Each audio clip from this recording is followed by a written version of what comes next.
कैसे हैं आप सब? आशा करती हूँ कि आप ठीक होंगे।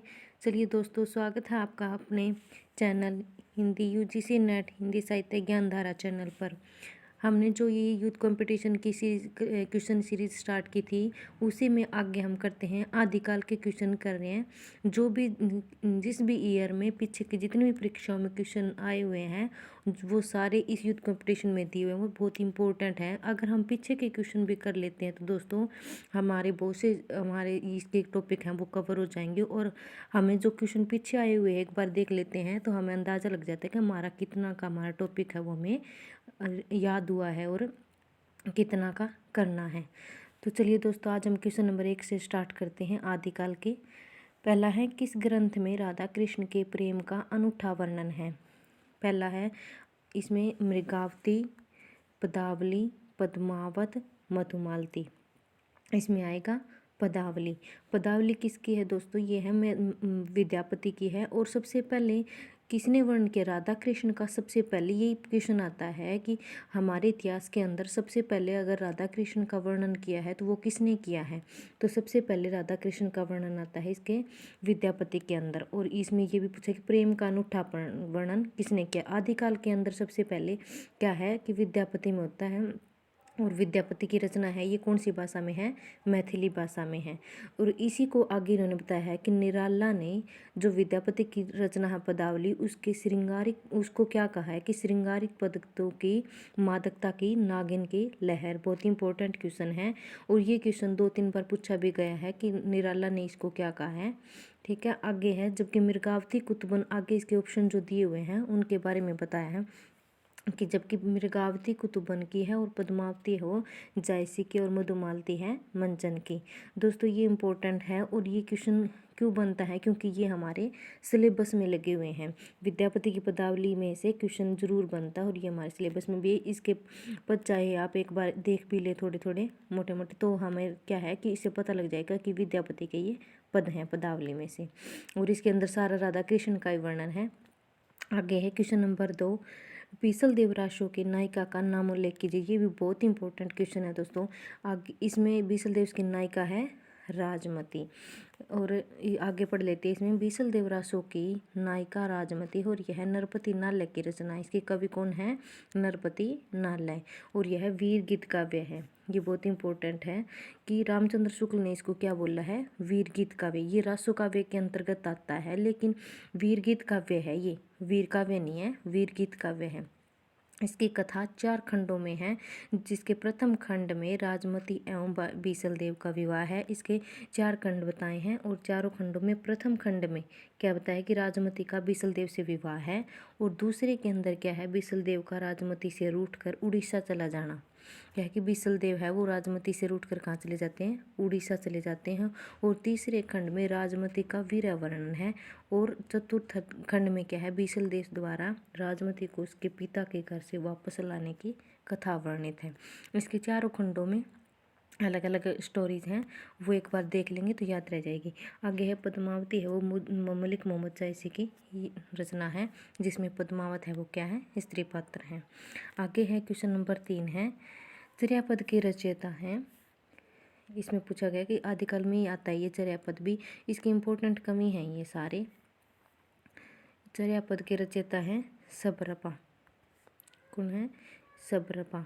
इसका है कि चर्यापद के रचयिता कौन है? सबरपा। चर्यापद एक प्रकार का गीत है जो सामान्यतः अनुष्ठानों के समय गाया जाता है। क्या है? एक गीत है। चर्यापद संध्या भाषा के दृष्टिकूट में लिखी हुई है, जिनके दूरे अर्थ होते हैं, जबकि दोहा कोश है वो सरपा के द्वारा रचित ग्रंथ है। आगे इन्होंने दोहा कोश का प्रबंध भी किसी ने करवाया वो किया था, अनुवाद किसी ने करवाया था। और इसका चर्यापद का भी किसी ने करवाया था। ये भी आगे क्वेश्चन आएंगे। आगे हैं और ये हमारे सिक्वेंस पे भी पूछे जाते हैं। कौन सी? ये सारे सरहपा है, सबरपा है, लुईपा है, कोकरेपा। इनका अनुक्रम भी पूछा जाता है पेपर में।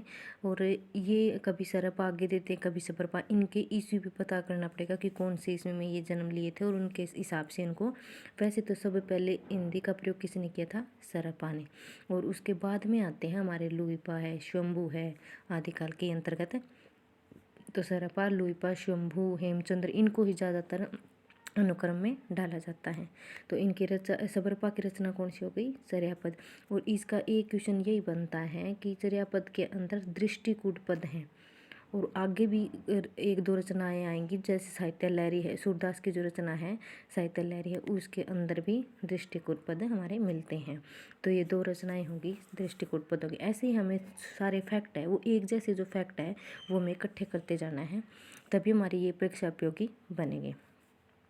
आगे है, पीऊ चितौड़ ने आवीहू सावणी पहली तेज, जोवे बाट बिहरणी खिण खिण अणवई खीज, संदेशो पीण साहिबा पाछो फिरियो न देह, पंछी घाल्या पिंजरे फिरिये न देह, पंछी घाल्या पिंजरे छुटणो रे संदेह।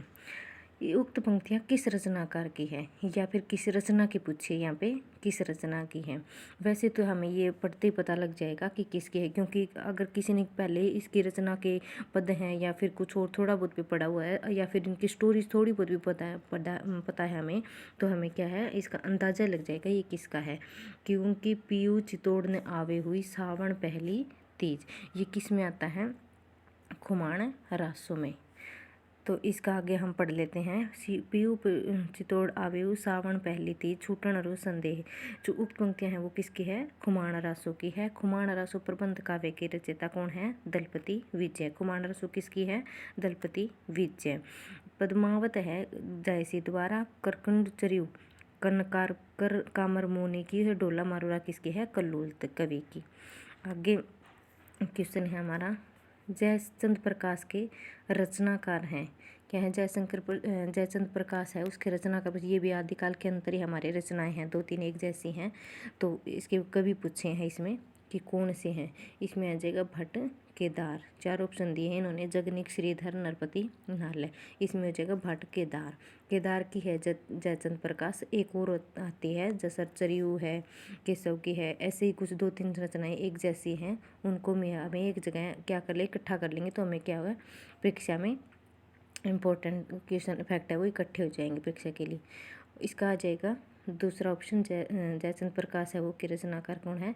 भट्ट, केदार है। आगे की रचना ये बता दिया कि कौन सी किसकी रचना है, कौन सी कवि की है। जगनिक की है परमाला सो, बहुत ही इंपॉर्टेंट रचना है ये, बहुत ज़्यादा इंपॉर्टेंट, बहुत रिपीट हुई है पेपर में। श्रीधर की है रणमल छंद। नरपति नालय की है, ये तो हमने पीछे किया कि बिसलदेव रासो। और ये कौन सी सदी का है? 12वीं सदी का। ऐसे भी हमको ध्यान करते जाना है कि ये कौन सी सदी की हैं और कौन से युग की हैं, आदिकाल की है या भक्ति काल की, ये भी ध्यान रखते जाएंगे तो सही रहेगा। आगे है, सिद्धों और योगियों की रचनाओं के संदर्भ में यह कथन किसका है? किसके बारे में पूछा है? सिद्धों और योगियों के बारे में। और सिद्ध हमारे किस में आते हैं? आदिकाल के ही अंदर आते हैं। इनके बारे में कथन पूछा है कि ये किसका कथन है? उनकी रचनाओं का जीवन की स्वाभाविक सारणियों, अनुभूतियों और दशाओं से कोई संबंध नहीं है, वे सांप्रदायिक शिक्षा मात्र हैं। क्या है कि वे सिर्फ ओनली क्या है, हमें उनके संप्रदाय के बारे में बताते हैं, संप्रदाय की शिक्षा के बारे में बताती हैं। अतः ये शुद्ध साहित्य की कोटि में नहीं आ सकती। बहुत ही इंपॉर्टेंट कोटेशन है दोस्तों, इसको हमें पक्का ध्यान रखना है। ये किसकी है? शुक्ल की रचना है। और ये किसके इतिहास में से ली गई हैं? रामचंद्र शुक्ल के इतिहास में, हिंदी साहित्य के इतिहास में, जो कि कब का है? 1929 का। आगे इसके देख लेते हैं। इसके आंसर में है, उनकी रचनाओं का जीवन की स्वाभाविक सारणियों, अनुभूतियों, दशाओं से कोई संबंध नहीं है, वे सांप्रदायिक शिक्षा मात्र हैं। अतः शुद्ध साहित्य की कोटि में इन्होंने क्या है कि इन्होंने ये बोला है कि सिद्ध और जो नाथों की रचनाएं हैं वो हमारे साहित्य के अंदर, शुद्ध साहित्य के अंदर नहीं आ सकती, इन्होंने ये बोला है शुक्ल ने। तो बस ये थोड़ा सा कोटेशन समझ लो और उस कोटेशन समझ लो, और फिर उसके बाद में हमें ध्यान रह जाना चाहिए कि ये शुक्ल के इतिहास में से हैं। सिद्धों और योगी की रचनाओं के संदर्भ में उक्त कथन आचार्य रामचंद्र शुक्ल का है। यह कथन आचार्य शुक्ल ने अपने हिंदी साहित्य का इतिहास किस में लिखा है? 1929 नामक ग्रंथ में लिखा है। आगे है, कुमारपाल प्रतिबोध किसकी रचना है? ये भी बहुत इंपॉर्टेंट रचना है दोस्तों। इसके रचयिता हैं हमारे सोमप्रभ सूरी। सोमप्रभ सूरी। ये और भी राइटर हमारे इंपॉर्टेंट है, हेमचंद्र सूरी है, सारंगधर है, मेरुतुंग है, ये भी बहुत बार रिपीट होते हैं। और कुमारपाल प्रतिबोध भी रचना बहुत इंपॉर्टेंट है, इसके पढ़ लेते। कुमारपाल प्रतिबोध है वो सोमप्रभ सूरी की रचना है। सोमप्रभ सूरी गुजरात के कौन थे? जैन साधु थे। किस में आते हैं? जैन कवि में आते हैं, जिनका आविर्भाव 1252 में विक्रम संवत में माना जाता है। कब का है?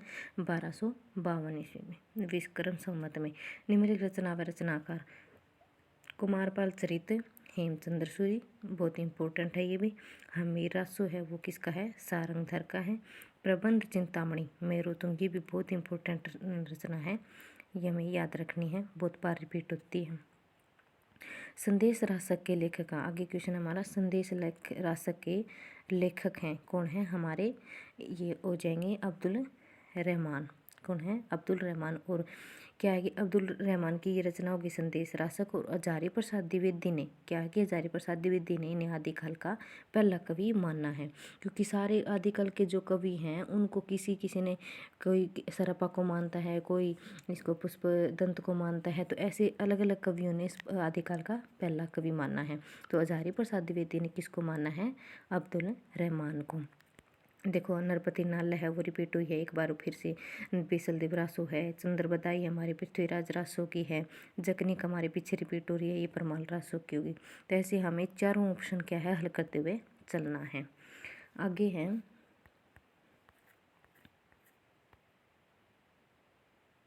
यह क्या? संदेश रासक के लेखक है वो अब्दुल रहमान है। अब्दुल रहमान द्वारा लिखित संदेश रासक पहला धर्मेतर रास है, रास ग्रंथ है। क्या है दोस्तों कि इसके अंदर ये बोला है कि आदिकाल के अंदर हमारा पहला जो धर्मेतर रास धर्म पर लिखा हुआ क्या है? संदेश रासक है, वो पहला हमारा धर्मेतर रास ग्रंथ है। देसी भाषा में किसी मुसलमान द्वारा लिखित प्रथम काव्य ग्रंथ संदेश रासक देसी भाषा में लिखा हुआ है, और मुसलमान द्वारा लिखा हुआ। अब्दुल रहमान है वो मुसलमान है एक, और उनका लिखित प्रथम काव्य ग्रंथ है। संदेश रासक एक खंड काव्य है जिसमें विक्रमपुर की एक वियोगिनी के वीर की कथा है।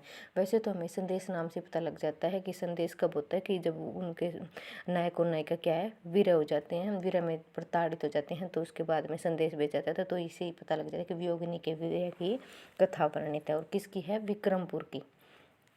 ये देखने योग्य बातें हैं। नरपति नाले ने विसल देव रासो नामक रासो ग्रंथ की रचना की थी। चंद्रबदाई ने पृथ्वी रासो और परमाल रासो आल्यखंड यानी कि जगनिक है इसके राइटर। आगे चलते हैं। विद्यापति की पदावली मैथिली हिंदी में रचित होने पर भी निम्नलिखित में से किससे प्रभावित हैं? क्या बोलते हैं कि विद्यापति की पदावली है जो रचना है, वैसे तो वे इनकी भाषा हम क्या मानते हैं? इसकी मैथिली मानते हैं, लेकिन ये बोल रहा है कि हिंदी में रचित होने पर भी निम्नलिखित में से किससे प्रभावित है? तो ये हो जाएगी बांग्ला से। क्या कहते हैं कि बांग्ला में वहाँ पे विद्यापति क्या है? वहाँ के मूल रचनाकार माने जाते हैं, तो इसको बांग्ला से प्रभावित बोलते हैं। और पदावली मैथिली है वो, वैसे भाषा इसकी मैथिली ही मानी जाती है। पदावली की विद्यापति की पदावली मैथिली हिंदी में रचित होने पर भी बांग्ला भाषा से प्रभावित हैं। विद्यापति शैव संप्रदाय के कवि थे। भाषा की दृष्टि विद्यापति द्वारा रचित ग्रंथ है। इन्होंने कितने ग्रंथों की रचना की थी वो आगे दिए हुए हैं। संस्कृत में 3 भाषाओं में ये पूछा जाता है कि विद्यापति ने कितनी भाषाओं में रचना की है? तो संस्कृत हो गया, एक कव्वट हो गया, एक हो गया मैथिली।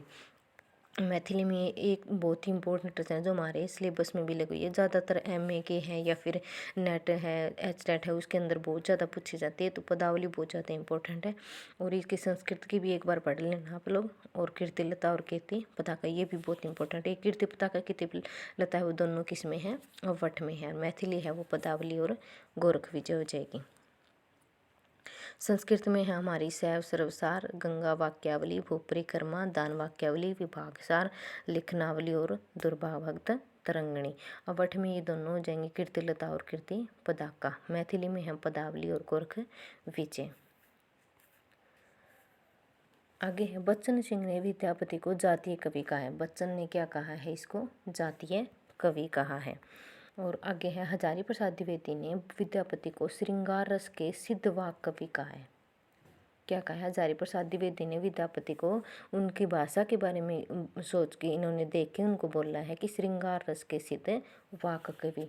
और पीछे हमने पढ़ा था कि पदावली के बारे में, और हजारी प्रसाद द्विवेदी ने कहा है नहीं नहीं सॉरी दोस्तों, निराला ने बोला है कि उसको पदों की मादकता की नागिन की लहर बोला है, मादकता को देख के, और नागिन की लहर बोला है निराला ने।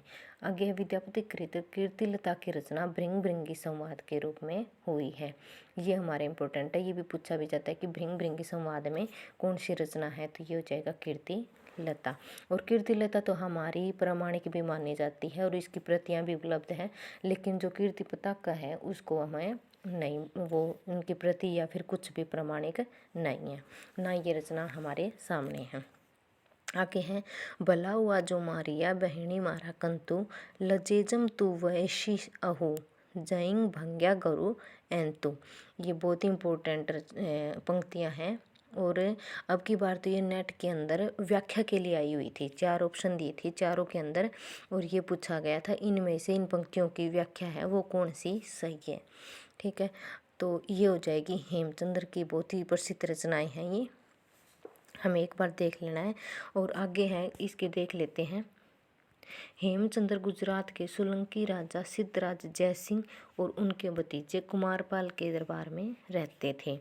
और हेमचंद्र है प्रसिद्ध जैनाचार्य थे और इनके व्याकरण ग्रंथ का नाम है वो सिद्ध हेमचंद्र शब्दानुशासन है। व्याकरण ग्रंथ है दोस्तों, ये बात ध्यान रखने की है कि है इनके व्याकरण ग्रंथ का नाम क्या है, सिद्ध हेमचंद्र शब्दानुशासन।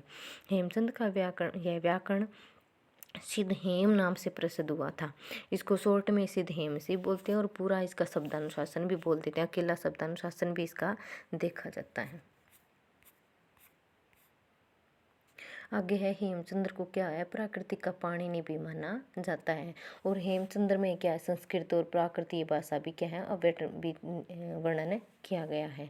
कुमारपाल चरित योग शास्त्र प्राकृत व्याकरण देसी नाममाला कोश और छंद अनुशासन हेमचंद्र की महत्वपूर्ण रचना है। ये क्या दी हुई है, हेमचंद्र की रचनाएं दी हुई है। कुमारपाल चरित है, योग शास्त्र है, प्राकृत व्याकरण है, देसी नाममाला, ये इंपॉर्टेंट है, देसी नाममाला और छंद अनुशासन, ये भी बहुत इंपॉर्टेंट है। सारंगधर पद्धति संस्कृत भाषा में, किस भाषा में है सारंगधर पद्धति वाला, संस्कृत भाषा में। और क्या है, एक पद्य कोश है। सोमप्रभ सूरी ने कुमारपाल प्रतिबोध नामक एक गद्य पद्य में संस्कृत प्राकृत काव्य लिखा था। सोमप्रभ सूरी हम पीछे पढ़ के आए हैं। और ये कुमारपाल प्रतिबोध जो इनकी रचना है वो कैसी है, गद्य पद्य में और संस्कृत प्राकृत दोनों भाषाओं में है, संस्कृत में भी और प्राकृत काव्य में है। कणप्पा 84 सिद्धों में सर्वश्रेष्ठ विद्वान और सबसे बड़े कवि थे। कणप्पा है वो किस थे, सबसे बड़े कवि माने जाते हैं सिद्धों के अंदर। कणप्पा के गुरु का नाम क्या था, जालंधरपा था। ये बिहार के सोमपुरी नामक स्थान पर रहते थे। आगे है आदिकाल को चारण काल, इनमें से किस साहित्य के इतिहास के लेखक ने कहा था, किसका पूछा है, चारण काल का। तो इसका आ जाएगा राम कुमार वर्मा। चारण काल किसने बोला था, राम कुमार वर्मा ने। आदिकाल को चारण काल डॉक्टर राम कुमार ने कहा है। डॉक्टर राम कुमार वर्मा ने हिंदी साहित्य का आलोचनात्मक इतिहास 1938 है। मैंने जो पीछे वीडियो डाली थी इतिहास वाली, उसके अंदर भी एक बार इतिहास हमें देख लेना है दोस्तों। एक बार करने से हमें ये याद नहीं होंगे, हमें बार बार 2-3 बार तो जरूर, 3 बार तो हमें एक बार अच्छे से याद करेंगे, दोबारा से हमें अपने आप दिमाग में आने लगा कि हाँ हमने ये रचना पीछे की थी। और फिर इसके बाद में उनके सन पे भी हम ध्यान देना है। तो आगे लिखा है कि इन्होंने कौन सा इतिहास लिखा था, रामकुमार वर्मा ने आलोचनात्मक इतिहास है। और 38 का है ये इतिहास ग्रंथ लिखा। डॉक्टर राम कुमार वर्मा ने आदिकाल को संधि चारण काल कहा है। किस आदिकाल को क्या है कहा है, संधि चारण काल कहा है। इन्होंने तो वैसे तो इतिहास में ये 2 ही काल का जिक्र हुआ है, बस भक्ति काल तक इन्होंने अपना इतिहास लिखा है। डॉक्टर मोहन अवस्थी ने आदिकाल को आधार काल कहा है। और एक सुमन राज्य भी आधार काल बोलती हैं, दोनों इकट्ठे लिख लेना आप अगर नोट्स बनाते हो तो। मोहन अवस्थी ने आदिकाल को आधार काल, और एक और किसने कहा है, सुमन राज्य ने। शिव सिंह सेंगर ने शिव सिंह सरोज 1883 नामक इतिहास ग्रंथ लिखा था। यहाँ पे बोला कि चारण काल किसने कहा है, तो यहाँ पे आ जाएगा राम कुमार वर्मा। आगे देखते हैं, हमारा चारण काल है वो डॉक्टर ग्रियर्सन ने दिया है। और ग्रियर्सन का तो हमने एक बार क्वेश्चन भी बना है NTA में, माना है कि ग्रियर्सन ने 12 कालों में विभाजन किया था अपने इसका इतिहास ग्रंथ का। और इनके 12 ग्रंथ जो 12 काल में विभाजित किया था, 12 कालों का नाम है वो भी हमें देखने हैं कि कौन से इन्होंने वो किए हैं, नाम दिए हैं उनके कालों को। आगे है आरंभिक काल है वो मिश्र बंधु ने कहा है, और बीज वपन काल है महावीर प्रसाद द्विवेदी, वीर गाथा काल है वो रामचंद्र शुक्ल है, आदि काल है वो हजारी प्रसाद द्विवेदी है, और सिद्ध सामंत काल है वो राहुल संकृताय ने दिया है। अमीर खुसरो हिंदी साहित्य के किस काल से संबंधित कवि हैं। अमीर खुसरो का पूछा है इन्होंने कि किस काल से संबंधित कवि हैं। आगे है इसने बोला है कि अमीर खुसरो हिंदी साहित्य के किस काल से संबंधित कवि हैं। तो हमें पता है कि अमीर खुसरो कहाँ पे आते हैं, आदिकाल के अंतर्गत, और इनका जन्म क्या है 1255 देखा जाता है। सभी बुक्स में 1255 ही लगभग सा माना जाता है। और तो हमें पता है कि आधुनिक काल तो बहुत आगे आता है, आदिकाल, भक्तिकाल, इसके बाद। और अगर हमें एक बार भी देख ले कि अमीर खुसरो बहुत ही आदिकाल के कवि हैं। अमीर खुसरो हिंदी साहित्य के आदिकाल से संबंधित कवि है। एक बहुत और दोस्तों, अमीर खुसरो की हमें जो पहेलियाँ हैं, मुकरियाँ हैं, वो हमारे सिलेबस में, एनटी के सिलेबस में लगी हुई है, वो भी एक बार देख लेंगे। तो हमारी इसमें सिलेबस में लगी हुई है, तो वो एक बार देखेंगे तो हमें क्या है कि पेपर में अब तो पूछ भी जाती है, इनकी 1-2 पंक्तियाँ हैं वो, पहेलियाँ हैं वो, और उनका अर्थ पूछ लिया जाता है। आगे है अमीर खुसरो का जन्म है वो 1253 और 1325 ईस्वी का हुआ है, और वास्तविक नाम क्या था, अबुल हसन। अमीर खुसरो निजामुद्दीन औलिया के शिष्य थे, ये भी बहुत इंपॉर्टेंट, किन गुरु का नाम लिखना है, देखना है। अमीर खुसरो को खड़ी बोली हिंदी का आदि कवि किसका बोला जाता है, खड़ी बोली का। ये सबसे बहुत ही ज़्यादा इम्पोर्टेंट है कि अमीर खुसरो ने खड़ी बोली को सबसे पहले क्या दी थी, अपने हिंदी में जगह दी। सबसे पहले खड़ी बोली का प्रतिपादन किसने किया था, अमीर खुसरो ने। खुसरो ने दिल्ली के सिंहासन पर 11 राजाओं का आरोहण देखा था। ये भी पूछा जाता है कि किसने 11 राजाओं का आरोहण देखा था, तो अमीर खुसरो ने। डॉक्टर ईश्वरी प्रसाद ने अमीर खुसरो को महाकवि और कवियों में राजकुमार की संज्ञा दी है। विद्वानों ने अमीर खुसरो द्वारा रचित ग्रंथों की संख्या 100 बताई है। इनके प्रमुख ग्रंथ है खलिक बारी है, पहेलियाँ हैं, मुकरियाँ हैं, 2 खुसने हैं, गज़ल हैं, इनका पूछा जाता है। चलिए दोस्तों, आज हम 12 क्वेश्चन करते हैं, ये भी आदिकाल के ही इम्पोर्टेंट हैं, और एक बार आप ज़रूर देख लेना। बस यही कहना चाहूँगी दोस्तों, अगर कि हमारे वीडियो में जो क्वेश्चन हैं हमारे अच्छे हैं, तो अगर आपको वीडियो पसंद आ रही हो तो हमारे चैनल को सब्सक्राइब करें और शेयर करें, ताकि हम आगे की वीडियो बनाने के लिए प्रेरित हो सकें। थैंक यू दोस्तों, धन्यवाद।